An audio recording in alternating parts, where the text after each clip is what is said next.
बद्र में फौज ला के तदबीर करके तब मुस्तफा दुआ कर रहे हैं। इधर दुआ हो रही है, उधर 5000 फरिश्तों की फौज आसमान से जमीन पे उतर आए। वो फतह मिली मैदान बद्र में, वो फतह मिली, वो फतह मुबीन मिली कि आज यूरोप का दानिश्वर कहता है कि मुसलमान कैसे बर्बाद होगा, इस्लाम की बुनियाद कैसे कोई उखाड़ पाएगा। इस्लाम की जड़ें उसी दिन मजबूत हो गई हैं जिस दिन 313 को फतेह मुबीन मैदान बद्र में मिली है। उसी दिन इस्लाम की इमारत स्टेबल हो गई है जिस दिन 313 को फतेह मुबीन खुली हुई फतह मैदान बद्र में हासिल हुई। यही वजह है कि आज से इस्लाम फिर दोबारा पीछे पलट के नहीं देखा। 1400 साल गुजर गए, इस्लाम आगे ही बढ़ता चला जा रहा है। यह हमारी और आपकी कम कजफहमी है कि हम लोग समझते इस्लाम खतरे में है, ऐसा नहीं है। मैं बताता हूं आपको थोड़ी देर में ठहर करके कि इस्लाम का बढ़ता हुआ कदम किस बुलंदी पे पहुंच रहा है। अमेरिका यूरोप का कौन सा ऐसा दिन है जिस दिन कोई वैज्ञानिक वहां का कलमा पढ़ के मोमिन ना होता हो। पहले हम आपको एक इस्लामी सोच बता देते हैं कि जैसी तदबीर आप करेंगे उसी तरह का समाज क्रिएट होगा, उसी तरह की जिंदगी आपकी बनेगी। हम लोग जिस माहौल और जिस सराउंडिंग में रहते हैं हमारी सोच उसी तरह से डार्क बनती जा रही है। लेकिन यही सोसाइटी तो थी, किस तरह से लोग जीते थे उस जमाने के। मालदार कैसे थे? आजकल के मालदार ज़िना करते हैं और कहते हैं रईस लोग ऐसे ही किया करते हैं। आजकल के लोग सूद खाते हैं, कहते क्या करेंगे, मालदार लोग ऐसे ही जिया करते हैं, ऐसे ही जिया करते हैं। गरीबों के मोहल्ले में चले जाएं, वहां जाके देखें झोपड़ी में ज़िना है, झोपड़ी में ताड़ी है, झोपड़ी में शराब है, झोपड़ी में जुआ है, वहां साहब चरस है, वहां अफीम है। जो गरीबी एक नेमत थी, गरीब मालदारों के मुकाबले में 500 साल पहले जन्नत जाएंगे। 500 साल पहले ये गुर्बत नेमत है। गरीबों से ज़कात का हिसाब नहीं होगा, गरीबों से हज की फर्जियत का हिसाब नहीं होगा, गरीबों से कुर्बानी का हिसाब नहीं होगा। कुर्बानी का हिसाब देगा वो मोटा ताजा जानवर किया या मरियल जानवर किया जिसके पर कुर्बानी वाजिब है। जिस पर कुर्बानी वाजिब नहीं है कोई सवाल नहीं, जाओ जन्नत जाओ। सदक़े फित्र वाजिब, ईदगाह जाने से पहले तुमने गरीबों के लिए सदक़े फित्र निकाला, उसको खाने की खुराक का इंतजाम किया कि नहीं किया, ये अमीरों से सवाल होगा जो साहिब निसाब है। गरीबों से कोई सवाल नहीं। जाओ, नमाज पढ़ी तुमने, रोजा रखा तुमने, जाओ जन्नत। न ज़कात का हिसाब है, न खैरात का हिसाब है, न सदक़े फित्र का हिसाब है, न कुर्बानी का हिसाब है, न हज का हिसाब है, कोई हिसाब नहीं। हज का हिसाब उससे है, हज फर्ज हुआ 20 साल की उम्र में, या हज करने जा रहा है 80 साल की उम्र में। तुमने इतना डिले क्यों किया? क्या तुमने वो हदीस नहीं सुनी? आका ने फरमाया था कि हज फर्ज हो जाए तो जल्दी से करो, वरना मुमकिन है कि कल पैसा रहे सेहत ना रहे, सेहत रहे पैसा ना रहे। जिसका हज का इरादा हो जल्दी से हज करे, और जो साहिब इस्तिताअत होने के बावजूद हज ना करे, मुमकिन है या तो यहूदी होके मर जाए या नसरानी होके मर जाए। ये सारा सवाल का जवाब देना है किनको? मालदारों को देना है। मिन ऐन इक्तसबहु व फीमा वज़अहु, from where you earn this, ये माल कहां से कमाया और किस रास्ते में खर्चा किया, ये तो हिसाब देना होगा। एक कदम बंदा क़यामत के दिन अपनी जगह से हट नहीं पाएगा जब तक ये सवाल का जवाब नहीं दे दे। माल कहां से कमाया और माल कहां खर्च किया? बच्चों की बर्थडे पार्टी में की खर्च किया, मकान की तामीर में खर्च किया, या जमीन पे जमीन खरीदने में खर्च किया? कहां खर्च किया? या बेटी की शादी में 5 करोड़ खर्च करने में किया, या बेटे की बारात में 100 गाड़ी स्कॉर्पियो ले जाने में खर्च किया? कहां? फीमा वज़अहु, in which ways you spent this. हदीस में आया है कि ला तज़ूल क़दम अब्दिन हत्ता युसअल अन अर्बईन, 4 चीजों का सवाल जब तक बंदों से नहीं होगा, बंदा का पांव अपनी जगह से 1 इंच नहीं हटेगा। पहला सवाल होगा अन उमर ही फीमा अफना, अपनी जिंदगी को तुमने किस काम में लगाया? अपने बहुमूल्य जीवन, कीमती जिंदगी खेलने कूदने, दूसरों का मुंह देखने, सिनेमा देखने, लड़ाने झगड़ाने, थाने वाली की मुखबिरी करने, पुलिस वालों से साजबाज करके अपने खाते पीते भाई को जेल में फंसाने, जेल में डालने, केस में फंसाने में लगाई? किस काम में लगाई? किस काम में लगाई जिंदगी? सवाल होगा, चूंकि जिंदगी अल्लाह ने दी है। किसी के बाप दादा ने जिंदगी नहीं दी है। माँ बाप एक माध्यम है जिसके जरिए से बंदा पैदा होता है, असल पैदा करने वाला खालिक तो अल्लाह है। तो अल्लाह पूछेगा यह जिंदगी, कीमती जिंदगी, नाखून लाजवाब, मोछ लाजवाब, ये सर के बाल लाजवाब, अगर सर के सारे बाल झड़ जाएं तो समाज में निकलना मुश्किल हो जाए। सारे लोग कहेंगे गंजा है, टकला है, और जो टकला गंजा होता है वो अंदर से नामर्द और हिजड़ा भी होता है, क्योंकि सर के बाल का गहरा कनेक्शन नाम कुव्वत मर्दानगी से है, और दाढ़ी के बाल का गहरा कनेक्शन कुव्वत मर्दानगी से है। और जिसकी दाढ़ी नहीं, जो दाढ़ी बार बार मुंडता हो, हकीमों तबीबों ने कहा है 6 नस्ल तक जो दाढ़ी मुंडेगा, 7वीं नस्ल जो पैदा होगी वह हिजड़ों की पैदा होगी, नामर्दों की पैदा होगी। क्योंकि हमने मुंडाया, मेरा बेटा मुंडाया, मेरा पोता मुंडाया, मेरे पोते का बेटा मुंडाया, ये 4 नस्ल हो गई। उसके बाद 2 नस्ल, 6 नस्ल तक जो दाढ़ी मुंडेगा, अच्छा 7वीं नस्ल जो पैदा होगी वह हिजड़ों और नामर्दों की पैदा होगी। अब कहेंगे अभी जो लोग पैदा हुए ये हिजड़े कहां पैदा हुए? आज से 100 साल पहले सब दाढ़ी रखते थे, हिंदू भी रखते थे, मुसलमान भी रखते थे, क्रिश्चियन रखते थे। आज भी हिंदुओं के जितने पंडित हैं, चाहे आशाराम हो, चाहे साहब वो पंजाब का वो गुरमीत सिंह हो, चाहे कोई भी हो, सबके चेहरे पे लंबी लंबी दाढ़ी। ये साहब देख लें, वो जो योगा मास्टर है, वह योगा मास्टर हरिद्वार का, उसकी भी लंबी दाढ़ी होती है। वह दाढ़ी का मजाक उड़ाने वाला देखा होगा कि कोरोना काल में हमारे प्रधानमंत्री की दाढ़ी भी कितनी लंबी दाढ़ी हो गई थी। अचानक कोई देखे जो नाम ना जानता हो, चेहरा ना देखा हो, वह समझ ले कोई मौलवी साहब है, जो टेलीविजन पे आके भाषण दे रहा है। किस कदर लंबी दाढ़ी, और आज भी दाढ़ी है। यह दाढ़ी रखना मर्दों की पहचान है, और जो दाढ़ी मुंडेगा 7 नस्ल तक, तो 8वीं नस्ल या 7वीं नस्ल जो पैदा होगी वह नामर्दों की पैदा होगी। अल्लाह ने औरतों के चेहरे पे दाढ़ी नहीं दी, मर्दों के चेहरे पे दाढ़ी दी है। औरतों के चेहरे पे दाढ़ी के बाल उगे यह ऐब की बात है, तो मर्दों के चेहरे से दाढ़ी के बाल हटे तो यह भी ऐब की बात है। इसलिए औरतों को हुस्न इसीलिए है दाढ़ी के बाल चेहरे पे ना रहे। अब मर्द का हुस्न यह है कि दाढ़ी के बाल मर्द के चेहरे पे रहे, या इनके लिए है। ये बता दें कि सर के बाल कितनी बड़ी नेमत है, यह दाढ़ी के बाल कितनी बड़ी नेमत है, यह नाखून कितनी बड़ी नेमत है। सर से लेके पांव तक अरबों महासंख्यों साहब रुपए की जो दौलत अल्लाह ने जिस्म की सूरत में दिया है, इसका तुमने बदला क्या दिया? इसका शुक्राना तुमने क्या अदा किया? इस जिंदगी को किस काम में तुमने लगाई? इसका सवाल जब तक जवाब बंदा नहीं देगा 1 इंच नहीं हटेगा। दूसरा सवाल होगा तुमने जवानी किस काम में लगाई? बुढ़ापे में तो सारे लोग नेक बन जाते हैं, बचपन में तो सारे बच्चे खेलते कूदते हैं, बुढ़ापे में बूढ़ा आदमी की जब कमर नहीं उठेगी तो वह क्या गुनाह करेगा? बुढ़ापे में जब हाथ थरथराएगा तो क्या शराब का गिलास लेके पिएगा?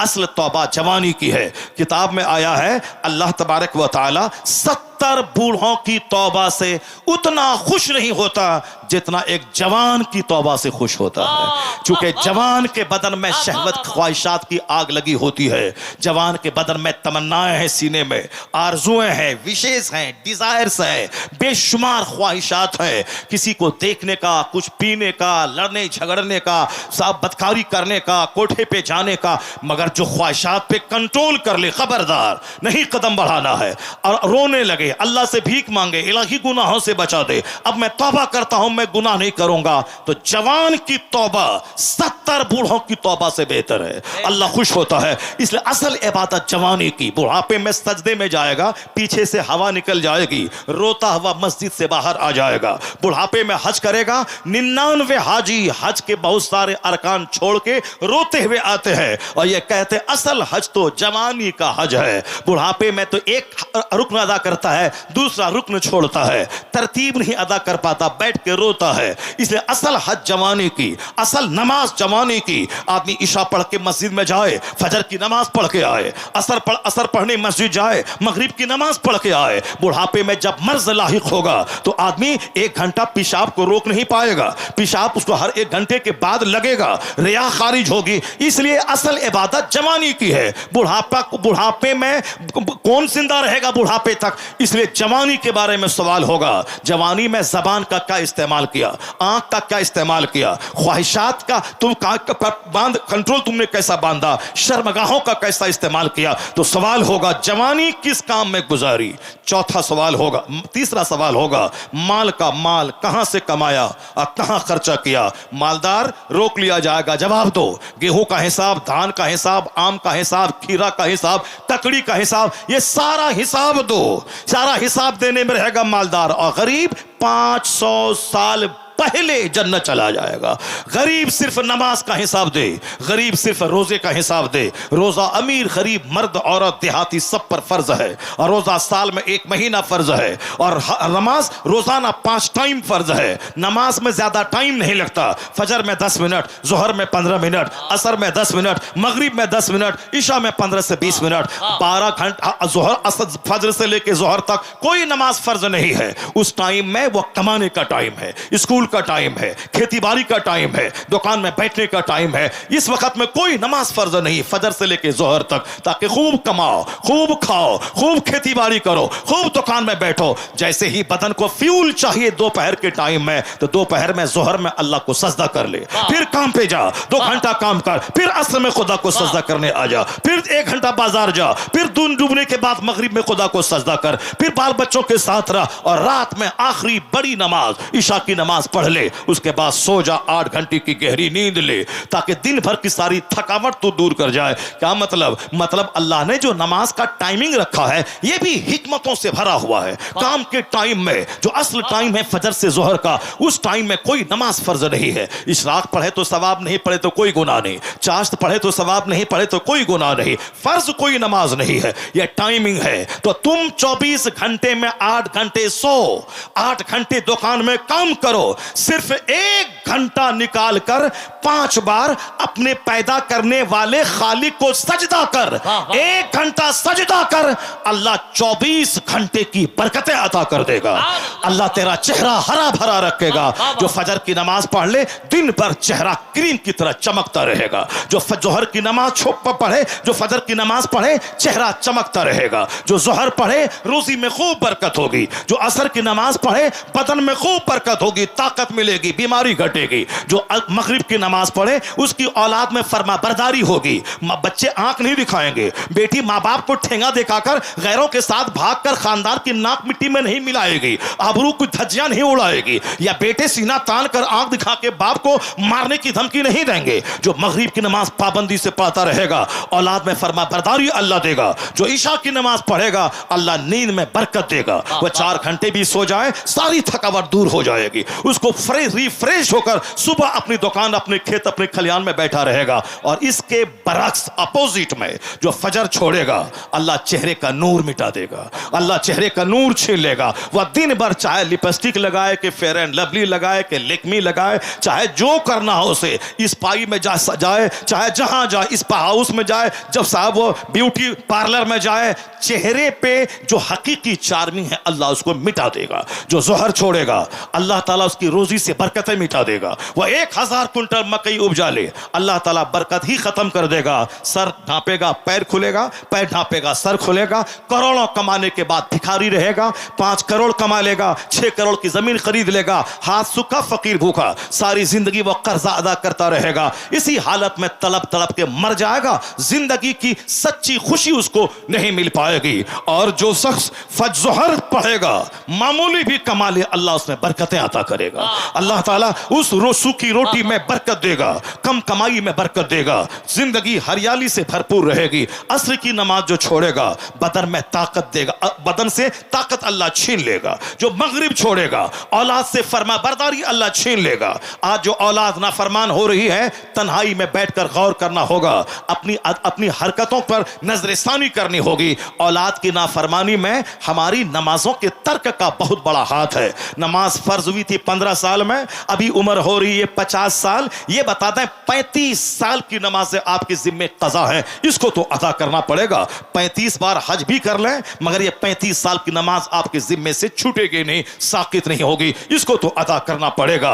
और फिर अगर 35 साल के बाद आज सजा मिली है, औलाद हाथ से निकल गई है, बीवी बाकी हो गई है, और सब बदन 1 दर्जन बीमारी से घिर गया है, तो फिर आपको ना दूसरों को कोसिए कि तुम्हारी वजह से हो गया है, या और औरतों का काम है, उसको नजला भी होता है तो बोलती है कि शौहर की वजह से हुआ। उसको पेट में गैस्ट्रिक की बीमारी होती है, वह बोलती है शौहर की वजह से हुआ है। अगर उसके पैर का नाखून भी उधर जाए, शौहर बोले क्या हुआ, बोला सब तुम्हारी वजह से हुआ है। यानी कुछ भी हो तुम्हारी वजह से। औरतों की कमजोरी है, वह खुद भूखी रहे, सुबह उठे, दिन के 12 बजे नाश्ता करे, शाम के 6 बजे खाना खाए, रात के 1 बजे रात का खाना खाए। गैस्ट्रिक की बीमारी तो होगी। 8 घंटे भूखी रहने के बाद वो दोपहर में 12 बजे जो नाश्ता करेगी वो गैस्ट्रिक का मर्ज तो होगा, फिर वह दवाई भी फेलियर हो जाएगी। इसलिए वक्त पे खाना, वक्त पे सोना, जो नमाजों का पाबंद होगा वह वक्त पे खाएगा, वह वक्त पे सोएगा, वह वक्त पे अपने काम का आगाज करेगा। ये तो नमाज भी नहीं पढ़ती है, शौहर के सामने वो मुसल्ला बिछाती है और देखती है शौहर उधर चला गया है, इधर मुसल्ला समेट कर रख देती है। और जब देखता शौहर आया है नमाज असर के टाइम में, बीवी बच्ची से कहती है कि मुसल्ला कहाँ है। मुसल्ला को झाड़ने लगती है, उसको सीधे ढंग से बिछाती है और देखा शौहर उधर गया, इधर मुसल्ला उठा के रख देती है। नमाजों में सुस्ती करती। आका फरमाते हैं कुम तो अला बाबी नार, हम जहन्नम के दरवाजे पे जब खड़े हुए, राई तो अक्सरा अहले हन्निसा। मुस्तफा कहते जब मैंने जहन्नम के दरवाजे पे खड़ा हुआ और जब मैंने जहन्नम में देखा तो देखा कि जहन्नम में कसरत से सिर्फ औरतें हैं, कसरत से औरतें हैं जहन्नम में। एक हदीस में आया है कि 1000 में 999 लोग जहन्नम जाएंगे और एक आदमी जन्नत जाएगा। तो जन्नत में करोड़ों लाखों में कोई कोई जाएगा और जहन्नम में थोक के थोक जाएंगे। उसका सबूत क्या है? मस्जिद में कम लोग नमाजी हैं और बाहर मेला में हजारों लोग हैं। जलसे में कम लोग बैठकर कुरान हदीस सुन रहे हैं और मेला में हजारों लोग हैं। इसी से समझ जाए कि जहन्नमी की तादाद ज्यादा है, जन्नती की तादाद कम है। जन्नती कितने हैं अंदाजा आप लगा सकते हैं। कोई टेंशन मत लें उसका जो मेला में घूम रहा है, बल्कि आप भी मेला में घूमते, मगर अल्लाह ने आपको बचाया, आपको तौफीक दे दी कि जन्नती माहौल में बैठ के जन्नत के माहौल में हो रहा है। ये अपनी किस्मत पे नाज करे कि आप उन गाफिलों की तरह नहीं हुए। अल्लाह ने अपने जाकिरीन की सफ में आपको शामिल फरमाया है। निगेटिव नहीं सोचें, हमेशा पॉजिटिव सोचें। पॉजिटिव सोचेंगे तो बिल्कुल अपने आप में हमेशा सोचेंगे। दूसरा क्या कर रहा है करे, हमको क्या करना है। ये मेरे मौलाना का काम है, जब वह बुराई देखे तो डांट डपट के रोके। दवाई जो तल्ख होती है वह ज्यादा असरदार होती है। हमेशा मीठी दवाई देंगे, मीठी दवाई का फायदा नहीं होता उतना। जो दवा ज्यादा तल्ख होती है, जो दवा ज्यादा कड़वी होती है, वो ज्यादा फायदा करती है। हुजूर फरमाते मर रहा मिनकुम मुनकरन फलयुगय्यिरहु बियदी। If anyone of you sees an evil action he should stop it with his hand. जो तुम में से कोई बुराई देखे उसको चाहे कि हाथ से बुराई को रोक दे। If he is unable to do so फइन लम यस्तते फबिलिसानिही। अगर हाथ से नहीं रोक पाता है तो जबान से रोके। फइन लम यस्तते, अगर जबान से भी नहीं रोक पाता है फबिक़ल्बी ज़ालिका अदअफुल ईमान। दिल से उस बुराई को बुरा जाने। या ईमान का सबसे लोवेस्ट डिग्री है या सबसे कमजोर पार्ट है ईमान का, जो दिल से बुरा जाने। और जो दिल से भी बुराई को बुरा ना जाने वो अपनी खैर मनाए। खैर मनाए कि ईमान का क्या हिस्सा उसके दिल में है। या लोवेस्ट डिग्री है शराब को बुरा जानना, ताड़ी को बुरा जानना, सूद को बुरा जानना, बेपर्दगी को बुरा जानना, नमाज छोड़ने को हराम जानना। ये कम जाने की ये शख्स कितना बदनसीब है जो नमाज नहीं पढ़ रहा है। और जो नमाज छोड़ने को भी अच्छा समझे वो अपने ईमान की खैर मनाए, उसका ईमान चौराहे पे लूट जाएगा। जो हराम करने वालों को साथ देता हो, उनके साथ बैठता हो, वही जालिम वो नहीं है जो जुल्म करता है। वो अभी जालिम है जो जालिम का साथ देता है, जो जालिम के साथ 10 कदम चलता है, जो जालिम के साथ बैठ के खाना खाता है, जो जालिम के साथ मुस्कुराता है, वो भी उस जुल्म में जालिमों में शुमार किया जाएगा। इसलिए अगर तू उसको नहीं रोक सकता है, हाथ से नहीं रोक सकता है, जबान से कम उसका बाइकाट तो कर सकता है। उस जालिम के साथ ना बैठेंगे, जालिम के साथ ना जालिम की बात ना सुनेंगे, जालिम के साथ ना रहेंगे, जालिम की बेटी की शादी में ना जाएंगे, जालिम की दीवार के साए में नहीं रहेंगे। अगर ये क्वालिटी भी दिल में नहीं है तो समझ ले कि तेरा दिल मर चुका है, तेरा दिल अंधा हो चुका है। समाज में जो सूद खाने वाले हैं उसके घर में एक गिलास पानी नहीं पी, जो लोग हराम कमाई करने वाले हैं उसके बेटे का वलीमा मत खा, उसके सोफा पे मत बैठ, उसके घर की दीवार के साए में मत जा। जिस इमाम आजम की आप पैरवी करते हैं उस इमाम आजम के बारे में आपने जाना है।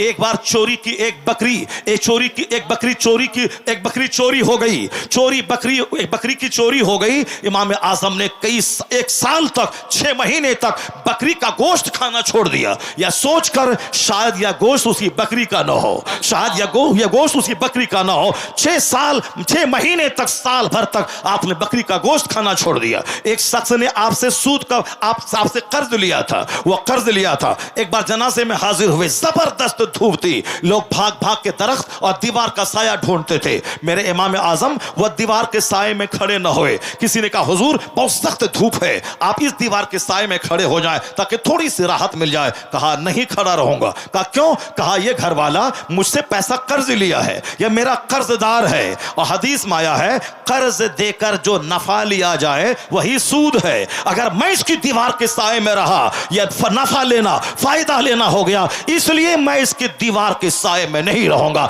यह मेरा कर्जदार है। खूब मजे ले लेके वलीमा खाना, आधा खाना आधा फेंकना, खूब मजे ले लेकर गाड़ी पे जब बैठना, खूब मजे ले लेकर शराबी जालिम पापी सूदखोर के पास बैठकर घंटों बातें करना। तन्हा बैठे हैं आलिम, कोई मसला पूछने नहीं जाता। तन्हा बैठे हैं मौलाना, कोई इनके पास हराम हलाल सीखने नहीं जाता। इनके पास कुछ मत कर, आलिम के पास आके बैठ जा, नाइबे पैगंबर के पास जब तक बैठा रहेगा, चेहरा देखता रहेगा, तेरी नेकियों में इजाफा होता चला जाएगा। चूंकि नाइबे पैगंबर है, जिस तरह पैगंबर आज़म अलैहिस्सलाम के पास साहबा आते थे, हुजूर का चेहरा देखते थे, सरकार का चेहरा देखना इबादत, उसी तरह हुजूर का जो नाइब है उनकी सोहबत में बैठ, उनकी उस सरकार की बात उनकी ज़बानी सुन, फैज से भरा हुआ रहेगा। आलिम के पास नहीं जाना है, डकैत के पास जाना है, मुखिया शराबी है उसके पास दौड़ना है, समिति सूदखोर है उसके पास दौड़ना है, विधायक ज़िनाकार है उसके दरवाजे पे हजारों की भीड़ लगी है, साहब ये मर्डरर हत्यारा डकैत चोर है, ये एमपी उसके पास 50 गाड़ी आगे पीछे की भीड़ लगी है।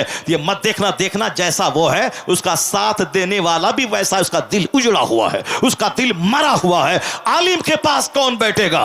जलसे में कुरान हदीस कौन सुनेगा? अब वही सुनेगा जिस पर अल्लाह अपना फजल करेगा, वही दीनदारों से मोहब्बत करेगा। जो खुद जन्नती होगा वह जन्नती से प्यार करेगा, जो खुद जन्नती होगा वह जन्नती से प्यार करेगा। नारे रिसालत, मज़हब इस्लाम, मसलके आला हजरत। खुद जो जन्नती होगा वह जन्नतियों से प्यार करेगा, और खुद जो जहन्नमी होगा वह जहन्नमी से प्यार करेगा। मुंह बौका बन के नहीं रहना है, घोंगा बन के नहीं रहना है। समाज में अगर घोंगा रहा आदमी और बुराई के खिलाफ नहीं बोला तो अल्लाह का अजाब आम नाजिल हो जाएगा। जब तक जिंदा है मुसलमानों की क्वालिटी है अम्र बिल मारूफ करते रहना, बुराई से रोकते रहना, अच्छी बात का हुक्म देते रहना, अच्छी बातों का हुक्म देते रहना। यह मोमिन की क्वालिटी है, यह आलिमों का मनसब है कि वह जबान से बोल, जुमा के खिताब में बुराई से रोके, ईदैन के खुतबे में बुराई से रोके, वो हर मजलिसों में मुस्तफ़ा की हदीस सुना कर बुराई से रोके। आज वो सारी क्वालिटी बंद होने की वजह से हमारा गरीब भी उजड़ा हुआ, हमारा मालदार भी उजड़ा हुआ, हमारे पढ़े लिखे भी उजड़े हुए, हमारे जाहिल भी उजड़े हुए। एक चैप्टर खोलता हूं, गरीब कैसा था, मालदार कैसे थे, नौकर कैसा था, मालिक कैसा था, मर्द कैसे थे, औरत कैसी थी, कैसी तहजीब थी, कैसा समा था। बगदाद मुअल्ला का नाम सुना होगा, बसरा का नाम सुना होगा, कूफा का नाम सुना होगा। बसरा का एक रईस था, अरबों में खेलने वाला, उसका एक बाग देहात में था, जैसे बहुत सारे लोगों का घर किशनगंज में है, उसका एक बाग देहात में होता है। वह संडे आते हैं, अपने 2-4 दोस्त को बिठा के लाते हैं और कहते हैं चलो मेरे धान के खेत देखना, चलो आम का बागीचा देखना, चलो हमने 100 पेड़ लीची लगवाया है उसको देखना, यह लीची का मौसम है, उस लीची के मौसम में चलो खाते हैं आज अपने दरख्त का, अपने बाग के पेड़ की लीची खाते हैं। शहर से लोग लाते हैं। बसरा का रईस देहात में उसका बाग था, अंगूर का बाग था, खजूर का बाग था, बहुत बड़े खित्ते अर्ज पे उसका बाग फैला हुआ था। दोस्त को कभी कभी लाते थे। एक मुबारक नाम का एक शख्स था जो उस बाग की रखवाली करता था, जैसे आजकल नौकर गुलाम लोग रखते हैं बाग की निगरानी करने के लिए, नौकर निगरानी करता था। वह रईस एक बार अपने दोस्तों के साथ आया, मालदार अरबपति दोस्तों के साथ, और कहा मुबारक हमारे बड़े कीमती दोस्त हैं, आए हैं, अंगूर मीठा तोड़ के लाओ और हमारे दोस्तों को खिलाओ। चुनांचे मुबारक सामने वाले पेड़ से अंगूर तोड़ा और सामने रख दिया।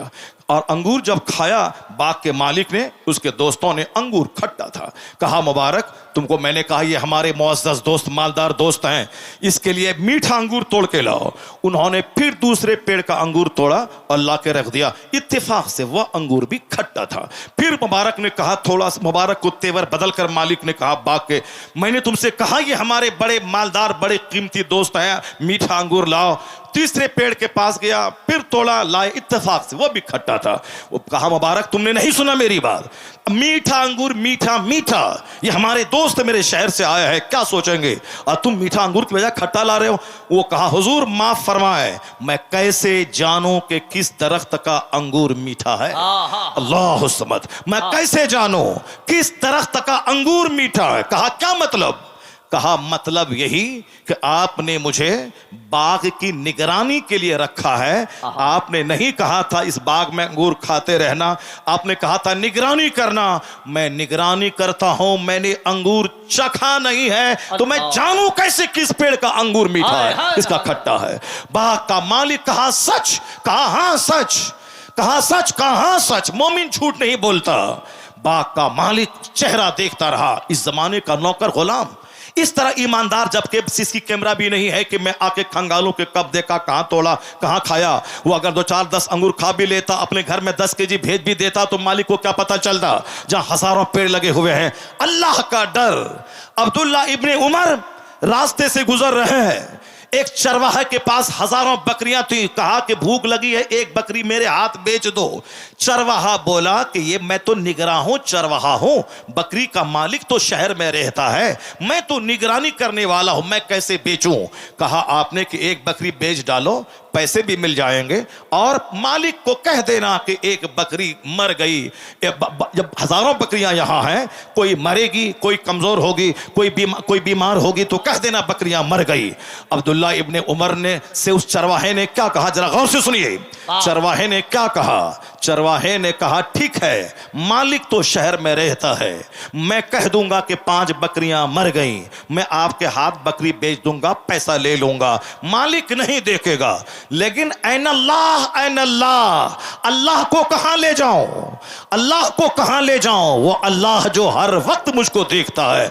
अब्दुल्ला इब्ने उमर दंग रह, कहा चरवाहा इतना खुदा की मौजूदगी पे विश्वास करता है कि मालिक रहे शहर में, ये यहां अल्लाह के डर से, गुनाहों से बचता है। चरवाहे के ईमान का ये आलम है, उस जमाने के मुत्तकी परहेजगार लोगों के ईमान का क्या आलम होगा। इसलिए आज दुनिया में जो ज़िना, शराब, सूद, पुलिस की मौजूदगी में ज़िना, कचहरी की मौजूदगी में ज़िना, इस्लाम के खिलाफ बोलता है। इस्लाम का अकीदा है कि अल्लाह हर वक्त तो देख रहा है, अल्लाह को न नींद आती है, न ऊंघ आती है, 2 फरिश्ते कांधे पर हैं हमारे अमाल को लिखने वाले। अगर ये अकीदा परवान चढ़ा दुनिया में, और दुनिया के लोग मजबूत यकीन लिए रहे कि अल्लाह देख रहा है, बांस के खेत में, मकई के खेत में, 5 स्टार होटल में, नदी के किनारे, ये अकीदा मजबूत होता जाएगा, दुनिया से गुनाह घटता चला जाएगा, दुनिया से गुनाह घटता चला जाएगा।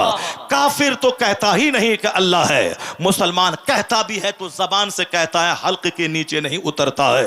और जिस दिन हल्क के नीचे ये ईमान उतर जाए, उस दिन वह रात के सन्नाटे में अल्लाह से डरेगा, वह दिन के उजाले में अल्लाह से डरेगा। क्या डर खौफ एक नौकर का। वो बाग का मालिक बोला मुबारक ये बात सच कहते हो? कहा हुजूर सच कहता हूं, मेरा रब जानता है मैंने आपके बाग का एक अंगूर चखा नहीं है। कहा मुबारक एक बात बताओ, तुम्हारी ईमानदारी ने मेरे दिल को हिला डाला है, तुम्हारी शादी हुई है? कहा नहीं शादी हुई है। मुझ गरीब मिस्कीन नौकर बाग में काम करने वाले को कौन अपनी बेटी देगा? कहा कि अगर मैं अपनी बेटी तुझको दे दूं, अल्लाह समद, कैसे मालदार, कैसे रईस हैं, अगर मैं अपनी बेटी तुझको दे दूं, तो मुबारक ये नहीं बोला हाँ हाँ मत दीजिए, आप मालिक हैं, आप बाग के मालिक हैं, मैं आपका नौकर हूं, अरबपति कहीं नौकर को बेटी देगा? नहीं नहीं हुजूर, ये नहीं बोला। क्या वो मुबारक चूंकि पढ़ा लिखा आदमी था, वह नौकरी करना ऐब की बात नहीं है, पढ़ने लिखने के बाद नौकरी करना, मजदूरी करना ऐब की बात है, झूठ बोलना ऐब की बात है, शराब बेचना ऐब की बात है, सूद खाना ऐब की बात है, मगर गुनाह करना ऐब की बात है, मगर चाय बेचना, हलाल कमाना, यह ऐब की बात नहीं। हलाल का 1 रुपया दिया, हराम के 1 करोड़ से बेहतर है। इसको गिरा बांध के रखना पड़ेगा। अल्लाह को जवाब देना है। 2 फरिश्ते देख रहे हैं, जमीन सीसी कैमरा की तरह देख रही है, मरने के बाद कल हिसाब देना है। इस अकीदे को मजबूत रखना है तो बंदा सोने की दीवार मिट्टी की दीवार दोनों को बराबर समझेगा। क्योंकि अकीदा आखिरत कमजोर हो रहा है और अल्लाह देख रहा है, अकीदा कमजोर हो रहा है। इसलिए बंदा कहता मरने के बाद जो होगा देखा जाएगा। अभी घर मकान दुकान अच्छा खाना पीना कपड़ा बेटी दामाद नौकर चाकर अभी चाहिए, मरने के बाद जो होगा देखा जाएगा। ये कमजोरों की कहानी है जो 1 मिनट को खुशहाल बनाना चाहता है और जहां खरबों साल रहना है वहां की आग अपने हिस्से में करना चाहता है। अक्लमंद वो है जो 1 मिनट जैसे तैसे रह जाए ताकि खरबों साल की जन्नत उसकी तकदीर में लिख दिया जाए। अक्लमंद हमेशा आखिरत की बात करता है। मुबारक को कहा बाग का मालिक, अगर मैं अपनी बेटी तुझे दे दूं तो वो क्या कहता है, जवाब सुनिए। सारे मुसलमान गौर से सुने। बस 10 लाख चाहिए, बुलेट चाहिए, मोटरसाइकिल चाहिए, सारी जिंदगी बीवी की नौकरानी कर नौकर बन के रहें, उसकी गुलामी में रहें, उसके एहसान तले दबे रहें, सब चलेगा मगर 7 लाख रुपया चाहिए ताकि उसकी शादी ही में सारा खर्चा हो जाए और हम शौहरे नामदार बन के रहें, अपना पैसा खर्चा ना हो, उसी के तेल से मछली तल दें, वो सारा खर्चा उसी से हो जाए, जेवर जेवरात बाजार का मंडप का खर्चा गाड़ी कपड़े का खर्चा सब उसी से हो जाए। किस कदर छोटी सोच हो गई। मुबारक कहने लगा हाँ हाँ, यहूदी शादी ब्याह में माल देखता है। मुबारक क्या कह रहा, इस्लामी अकीदा कह रहा है। कौन, बाग के मालिक से कहता हाँ हाँ, अगर आपके दिमाग में यह बात आ रही है, कोई चौंकाने वाली बात नहीं है। मुबारक कहता है यहूदी शादी में माल देखता है। जो लोग शादी में माल की बात करते हैं, गाड़ी छकड़ा बुलेट बुलेट बुलेट, जब चलता है बुलेट जमीन थर थर कांपती है। सब लड़के की तमन्ना है कि बुलेट मिले, जमीन थर थर कांपेगी, बुलेट चाहिए, बुलेट, सब गंवार को बुलेट चाहिए। और आजकल जो कलवा है उस कलवे को भी हूर जैसी औरत चाहिए। ये अपना आईना नहीं देखता कि मेरा मुंह कैसा है, उसको गोरी औरत चाहिए, उसको करीना जैसी खूबसूरत चाहिए। उसको कहिए तेरी बहन जो काली है वो कहां जाएगी। अगर हर लड़का गोरी औरत को पसंद करे तो तेरी काली बहन को कौन उठाएगा, तेरी काली बहन किसके निकाह में जाएगी। वो अपना चेहरा नहीं देखता, वो अपना कद नहीं देखता, वह सब सपना पाले हुआ है कि बीवी हसीन होनी चाहिए, चाहे उसके 4 हमल हॉस्पिटल में गिरे हों मगर मुंह खूबसूरत होना चाहिए, चाहे उसकी मां आवारा हो मगर मुंह खूबसूरत होना चाहिए, सिर्फ मुंह खूबसूरत होना चाहिए, चाहे दिल उजड़ा हुआ हो, किरदार उजड़ा हुआ हो। हमारे पैगंबर ने क्या कहा, वाला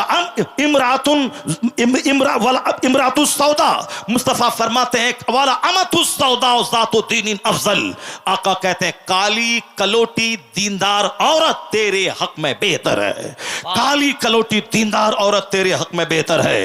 गोरी नारी खूबसूरत औरतें अगर शौहर से ज्यादा खूबसूरत उसका देवर मिल गया, शौहर को धक्के दे के भगा देती है, देवर के साथ भाग जाती है। इसलिए मुस्तफा ने कहा था ला तज़व्वजुहुन्ना ले हुस्ने हिन्ना, औरतों का सिर्फ हुस्न देख के शादी मत कर। आज गंवार जाहिल पढ़ा बेपढ़ा लुच्चा लफंगा चपरासी मास्टर दारोगा सब यही कहता है खूबसूरत खातून चाहिए। 1 साल के बाद जब वह लड़की हकीकी रंग दिखलाती है, पहले तो गोरा रंग देख के इसको उस पर फिदा होना चाहता है, जब उसके बाद वह हकीकी रंग दिखलाती है तब बात बंद है। ले ससुराल में फेंक दिया, तलाक दे दिया, घर से बाहर निकल गया, जहर खा के मर गया, ये सारी चीजें हो रही है। सब समाज में ऐसा हो रहा है। पहले गोरा रंग देखा था, अब जहर खा के मरना चाहता है। मुस्तफा से हट के जो जिएगा वह कभी मंजिल मकसूद पे नहीं पहुंचेगा।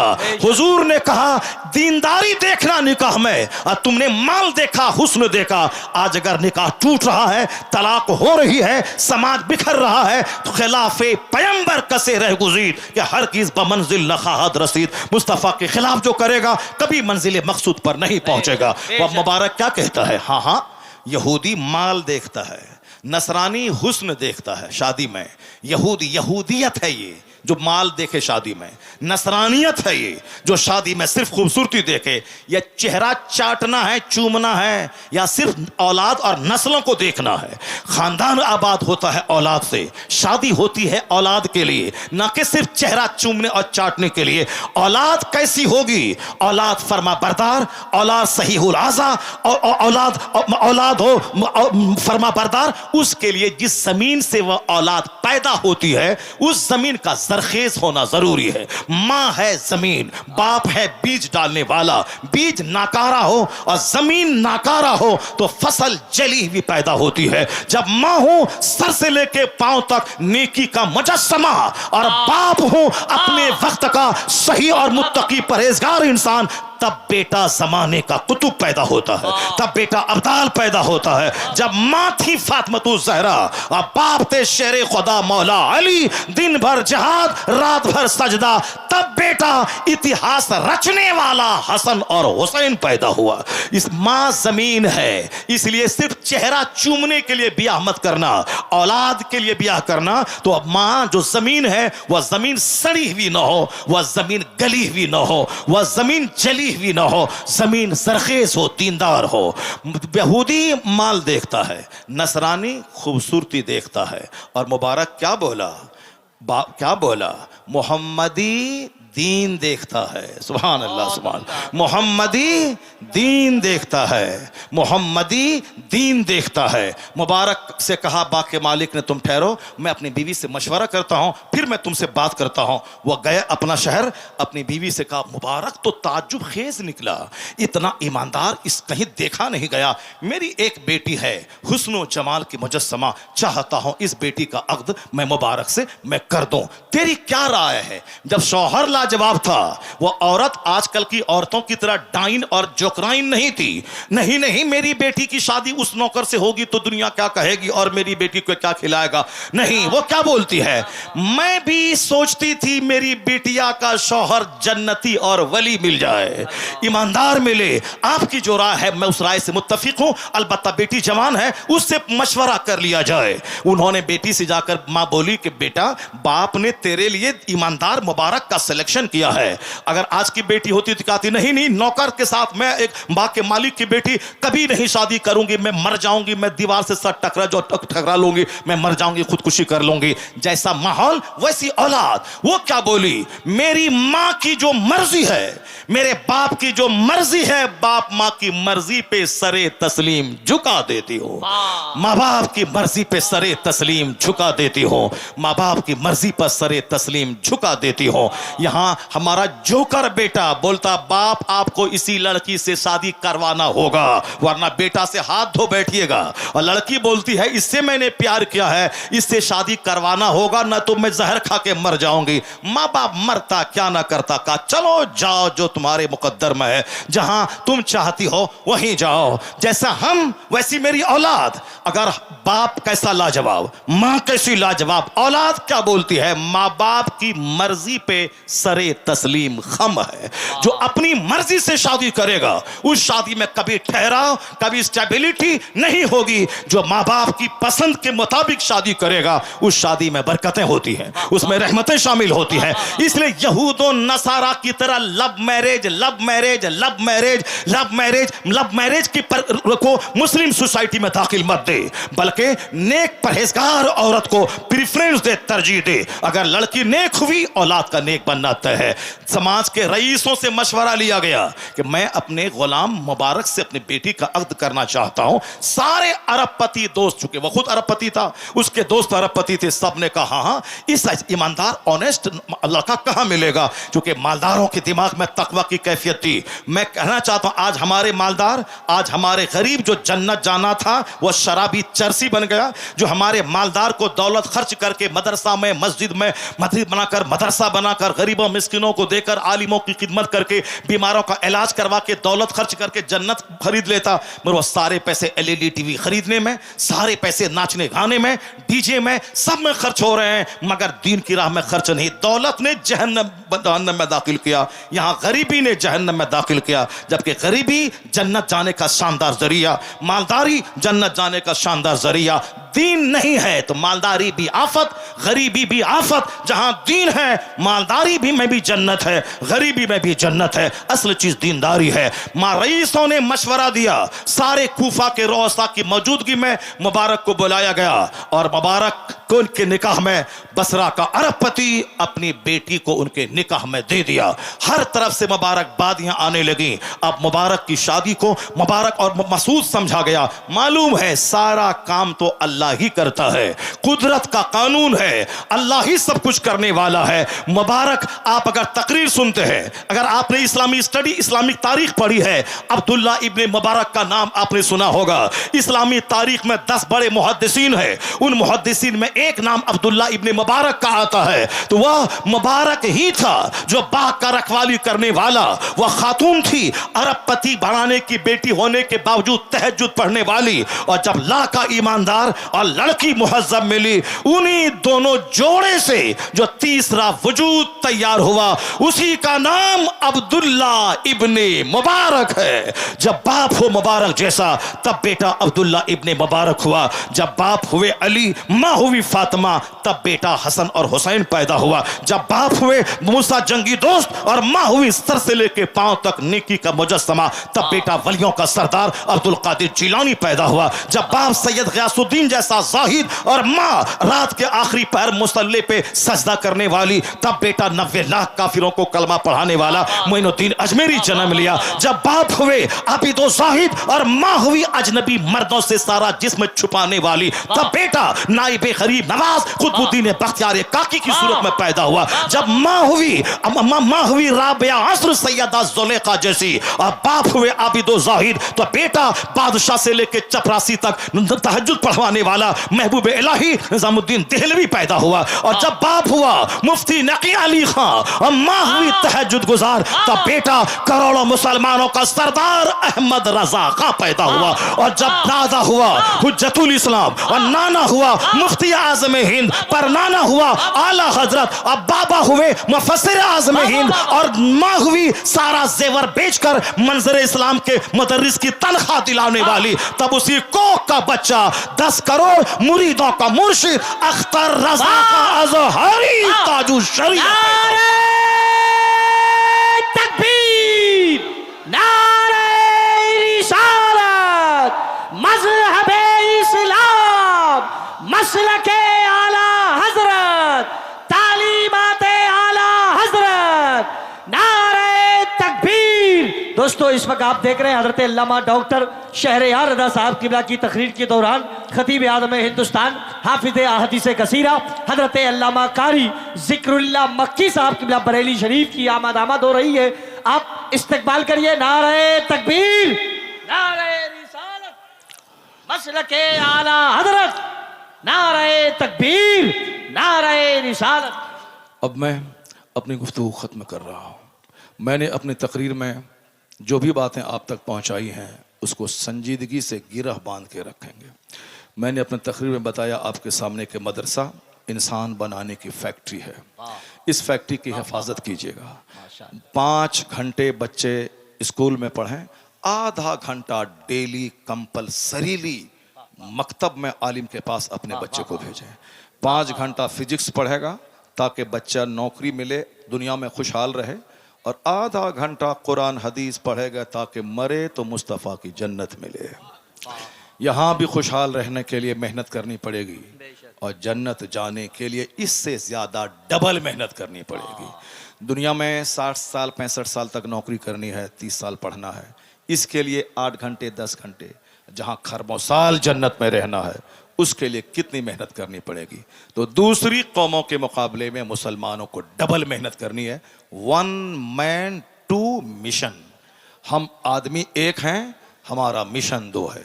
एक मिशन दुनिया में खुशहाल रहना, दुनिया में हलाल रोजी कमा के बाल बच्चों को इज्जत से खिलाना, दूसरों के सामने भीख नहीं मांगना, अपने बाल बच्चों को मोहताज छोड़ के नहीं मरना। उसके लिए मेहनत करनी पड़ेगी, चाहे मुलाजमत हो, चाहे तिजारत हो, चाहे खेती बाड़ी हो। खूब लगन से दुनिया का काम करना। मौला अली कहते हैं, जब मैं दुनिया का काम करता हूँ तो खूब मेहनत और लगन से करता हूँ, यह सोच कर के मुझे 100 साल दुनिया में रहना है। और जब सजदा करता हूँ यह सोच कर कि यह जिंदगी का आखिरी सजदा अदा करता हूं। जब बंदा आखिरी सजदा अदा करेगा तो किस कदर तवज्जो, खुशू और खुजू के साथ करेगा, और जब लंबी उम्र रहने के तमन्ना के साथ दुनिया का काम करेगा तो कितनी मेहनत और लगनशीलता से करेगा। दोनों काम करना, वन मैन टू मिशन। मदरसे को बच्चे को पढ़ाना है, स्कूल कॉलेज में भी पढ़ाना है, मास्टर, डॉक्टर, प्रोफेसर, लॉयर बनाना है ताकि दुनिया के चंद सिक्के मिले। मदरसे में पढ़ना है ताकि मरने के बाद जन्नत मिले। वन मैन टू मिशन, आदमी एक, मिशन दो है। यहां भी खुशहाल रहना है, मरने के बाद मुस्तफा की जन्नत में जाना है। तो दोनों जहान यहां गिरह बांध लें। जिस तरह दुकान गए बगैर रोजी नहीं मिलती है, उसी तरह मस्जिद गए बगैर भी जन्नत, जरा जोर से बोलें, मस्जिद गए बगैर भी जन्नत नहीं मिलती है। अगर यह बात हो गई तो दुकान भी आबाद रहेगी, मस्जिद भी आबाद रहेगी। अल्लाह तबारक व तआला हमको, आपको, सबों को इस तकरीर पर, मुझे भी और आपको सबको अमल करने की तौफीक अता फरमाए। जरा जोर से बोलिए आमीन। आमीन। अल्लाह ताला हमें और आप सबों को सरकार दो जहां की गुलामी की तौफीक अता फरमाए। अभी अच्छी नात सुननी है और अच्छी तकरीर भी सुननी है। बहुत अच्छा वक्त मुझको आज दिया गया, मैं बहुत दिल से खुश हूँ। कल मेरी तकरीर हुई थी कर्नाटक, हुबली। वहां एक बच्चा नहीं उठा, लगभग 1.25 घंटे की तकरीर मेरी होती रही। मैं अभी बोला हूँ खाना खाते टाइम में कि क्या तकरीर उधर होती, इधर बिहार सीमांचल में तकरीर करने को जी नहीं चाहता है। नात अभी तो अल्लाह का शुक्र है कि हमारे अच्छे अच्छे नात खां लोग आज बैठे हैं। पहले तकरीर हो गई और जलसे का संचालन करने वाले हमारे नाजिम, हमारे मौलाना मुजम्मिल साहब जो संचालक बड़े अच्छे हैं। पहले गुफ्तगू हो गई 2 घंटे की, अब नात होगी, फिर तकरीर एक होगी। ये कामयाब जलसा हो गया आपका। अब नात सुनने के बाद अगर सब भाग जाता और हम बांस और खूटे को 2 घंटे की तकरीर सुनाते, वैसे तो हम मजनू मुकर्रिर हैं। 5 रहे तो भी 2 घंटा, 5 लाख रहे तो भी 2 घंटा। क्या बात है, वाह वाह वाह। तो हम नहीं देखते हैं कि 5 है कि 5 लाख है। 5 ही जन्नती बन गया तो 5 करोड़ जहन्नमी से बेहतर है। वाह। ये सोचकर हम तो बोल देते हैं, मगर हमारी तरह सब तो नहीं बोलता है। अभी अलमा साहब बोल रहे थे कि जलसे में कि हम अपनी तकरीर को कुर्बान नहीं करना चाहते हैं। वमा अलैना इल्लल बलाग, अपना वो चले गए। पब्लिक नहीं थी, बोला हम तकरीर को कुर्बान नहीं करना चाहते हैं। तो अब ऐसे लोग हैं, मगर हम हैं कि कुर्बान कर देते हैं, बोल देते हैं। आज बड़ा अच्छा रहा और आज कर्नाटक याद आ गया मुझको। सुभान अल्लाह, सुभान अल्लाह, सुभान। आज कर्नाटक मुझको याद आ गया। अल्लाह ताला आप सबों को जन्नती बनाए, आप सबों को दोनों जहान की नेमतें अल्लाह अता फरमाए। इसी तरह से सारे जलसे जब कामयाब होने लगेंगे तो मेला उजड़ेगा, मस्जिदें आबाद हो जाएंगी। अल्लाह तबारक व तआला इस जलसे को कबूल फरमाए, आमीन। व आखिर दावाना अनिल हम्दुलिल्लाहि रब्बिल आलमीन।